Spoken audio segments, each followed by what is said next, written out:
بدي اشتكي على اهلي انه خلفوني.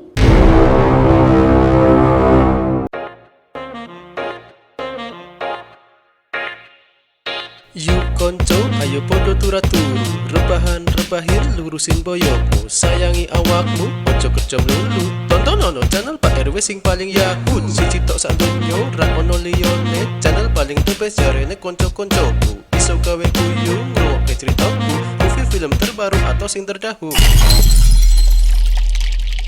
Assalamualaikum, halo warga-warga Pak RW dimanapun kalian berada. Sudah luruskah boyok anda hari ini?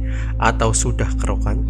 Ya, mari lepas penat dan rehat sejenak sambil rebahan-rebahin menghabiskan kuota menonton review film Pak RW berjudul Kapernaum, buah karya sutradara Nadine Labaki.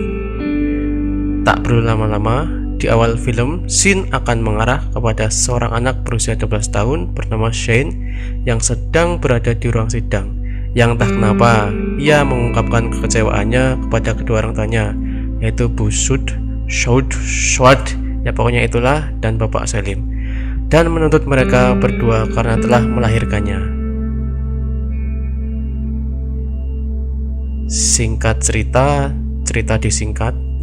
Scene kembali ke masa lalu saat dimana Shane hidup di tengah keluarga yang sangat miskin bersama kedua orang tuanya dan 7 adik-adiknya. Karena keadaan tersebutlah Shane terpaksa harus bekerja di sebuah warung milik Pak Ashad. Ia dan adik-adiknya juga menjual jus buah untuk menambah penghasilan. Dalam hati kecil Shane sebenarnya sungguh sangat inginlah untuk mengenyam bangku sekolah seperti teman-temannya. Namun apalah, takdir berkata lain.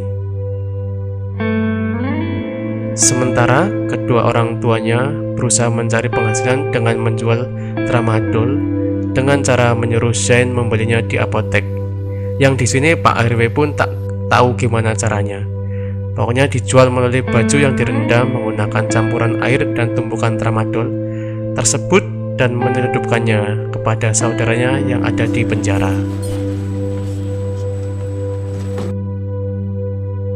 Masalah utama film ini muncul ketika sang juragan warung, yaitu Bapak Ashad, diam-diam menyukai salah satu adik kesayangan Shane bernama Shahar.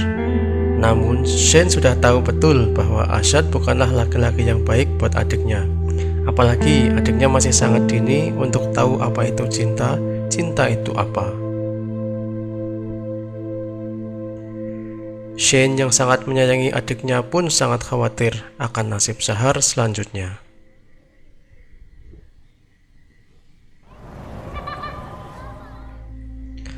Alih-alih mengungkapkan kekhawatirannya kepada kedua orang tuanya mengenai rencana pecat Ashad, Ibu Schwad dan Bapak Selim justru menyetujui setengah menjual Shahar kepada Ashad untuk dinikahi karena alasan ekonomi.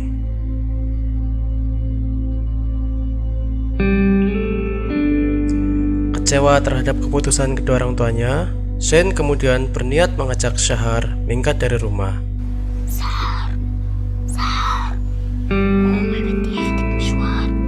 Namun, rencananya gagal dan sebaliknya Pak Selim semakin geram, lantas membawa paksa Shahar menggunakan motor bututnya dan menyerahkannya pada Ashad.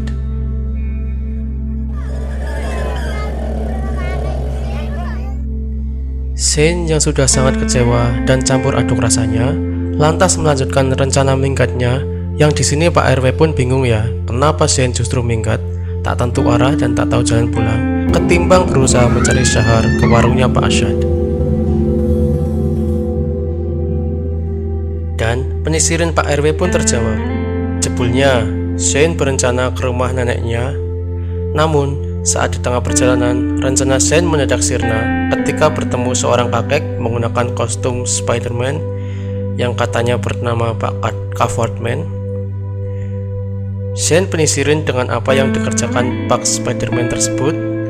Mungkin, lantas membuntutinya.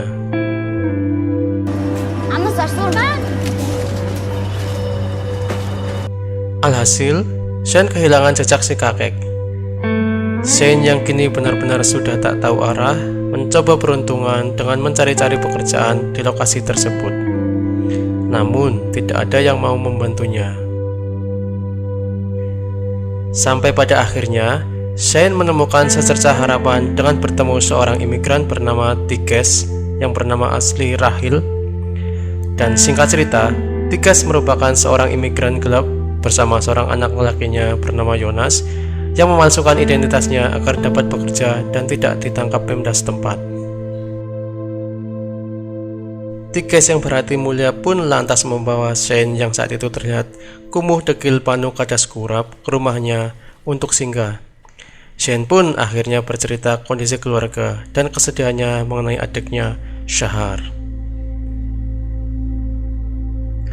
Mengetahui ibu Tikes bekerja dengan membawa anaknya secara sembunyi-sembunyi, Shane yang tidak tegaan ini pun akhirnya menjadi pengasuh pribadi Jonas dengan menjaganya sehari-hari.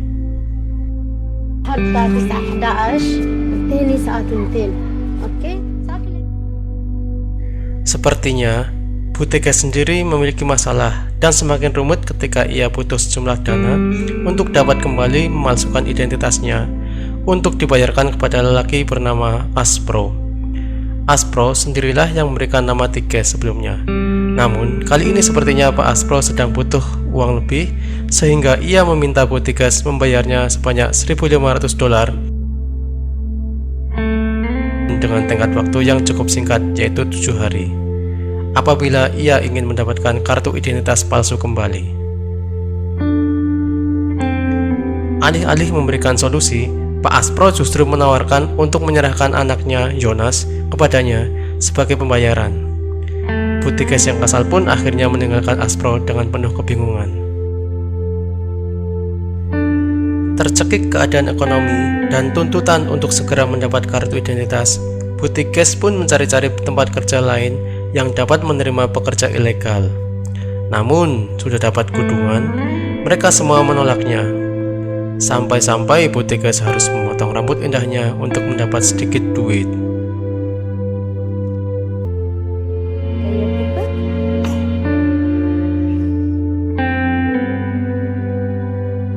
Karena tak kunjung mendapatkan kartu identitas, dan benar juga, naas pun menimpa Bu Tikes. Dia akhirnya tertangkap polisi dan memenjarakannya. Shin kembali kepada Shane dan Jonas. Tidak kunjung pulang, Shane akhirnya nekat membawa Jonas keluar dan mencari di mana Bu Tikes berada. Sampai akhirnya seorang teman Bu Tikes menyarankannya untuk menemui Aspro. Tiba di mana Aspro berada, ia pun sepertinya tidak tahu keberadaan Bu Tikes. Dan masih dengan keinginan yang sama, ia justru meminta Shane menyerahkan Jonas, yang untungnya Shane saat itu tidak menurutinya. Scene kali ini cukup menyedihkan ketika Jonas yang masih butuh banyak air nenen, namun Shane menggantinya dengan membelikannya susu murahan yang tentunya Jonas tidak menyukainya. Karena Jonas sudah paham betul mana susu nenen asli dan susu nenen kaleng-kaleng. Shane dan Jonas yang kelaparan pun menemukan secercah harapan saat bertemu gadis kecil bernama Maison. Ia meminta Jonas untuk menyamar menjadi orang Suriah agar dapat meminta sedikit sumbangan berupa popok dan susu. Selain itu, Maison juga menceritakan bahwa Aspro dapat mewujudkan mimpinya untuk luar negeri, yaitu Swedia, tempat di mana ia dapat hidup dengan damai. Tentunya hal ini membuat Shane tertarik karena ia sendiri ingin sekali ke luar negeri, yaitu Turki, dan lantas menemui Aspro kembali. Malangnya, Aspro kembali membujuk Shane untuk menyerahkan Jonas dengan mengatakan bahwa ia telah berbincang dengan Bu Tikes dan ia menyetujui untuk menyerahkan Jonas. Sebagai imbalannya, Shane akan mendapat $500. Karena hal ini, tanpa berpikir panjang, Shane pun termakan bujuk rayu Pak Aspro dan berjanji akan meminta Bu Tikes agar mau menyerahkan Jonas, asalkan Pak Aspro membantunya ke luar negeri, yaitu Turki. Tentunya, Aspro yang memiliki niat jahat sangat mengiyakan keinginan Shane tersebut. Scene kembali ke kontrakan reot Rahil atau Butikes saat dimana seorang pemilik telah mengunci pintu kontrakan dan meletakkan barang-barang Butikes di luar. Hal ini tentunya membuat geram Shane. Shane yang sudah semakin bingung karena tidak memiliki tempat tinggal dan Caleb pun sepertinya sudah frustasi dan berencana meninggalkan Jonas di tepi jalan sendirian. Jonas yang aktingnya sangat bagus sekali seolah tak mau ditinggalkan Shane dan terus mengejarnya. Tak hilang akal, Shane mencoba mengikatkan sebuah tali kepada kaki Jonas agar ia berhenti mengejarnya. Namun, seakan tak ada yang peduli dengan keadaan Jonas yang sudah diikat tali, Shane pun akhirnya tak tega dan kemudian kembali menemui Jonas. Namun, karena semakin bingung, akhirnya pilihan terakhir adalah mau tidak mau menemui Aspro. Tanpa harus menerka apa yang hendak dilakukan Shane, ya tentunya menyerahkan Jonas agar ia mendapatkan uang dan dapat ke luar negeri.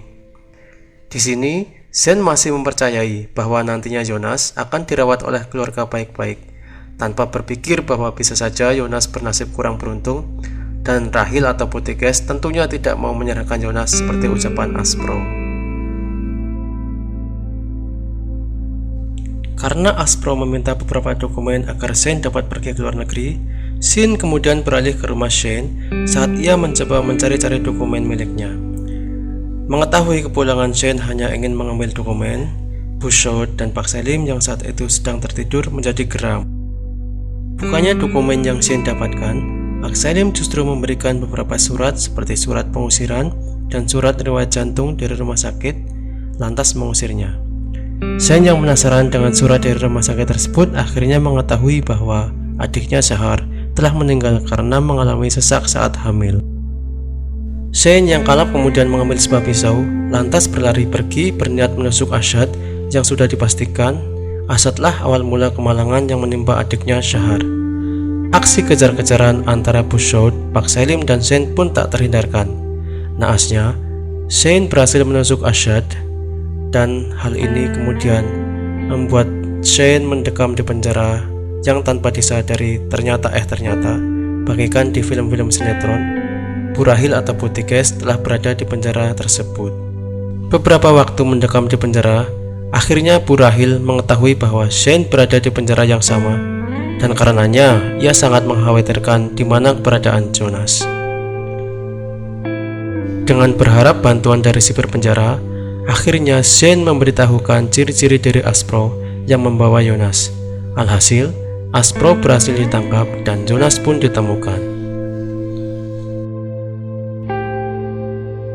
Karena durasi sudah semakin panjang, cerita disingkat lagi. Shin kembali kepada ruang persidangan saat dimana Shane mengeluarkan tuntutannya kepada kedua orang tuanya, yaitu agar mereka tidak memiliki anak kembali. Di sini, Shane sebelumnya telah mengetahui bahwa Bushot sedang hamil saat ia memberitahukannya ketika menjenguk Shane di penjara. Bukannya senang, namun Shane justru semakin sedih dengan berita tersebut, khawatir si jabang baby nantinya akan bernasib sama dengan Shahar. Dia juga sebelumnya telah mengutarakan tuntutannya melalui sebuah acara siaran TV langsung bernama Liberty Always melalui saluran telepon di penjara, setelah ia sering menonton acara tersebut sebelumnya.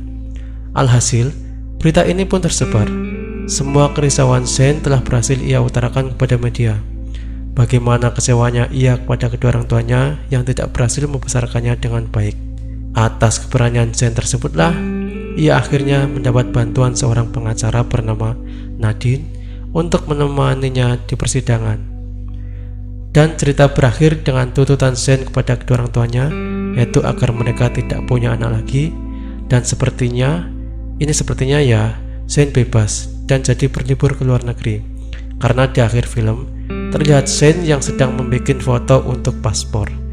Dan cerita pun rampung.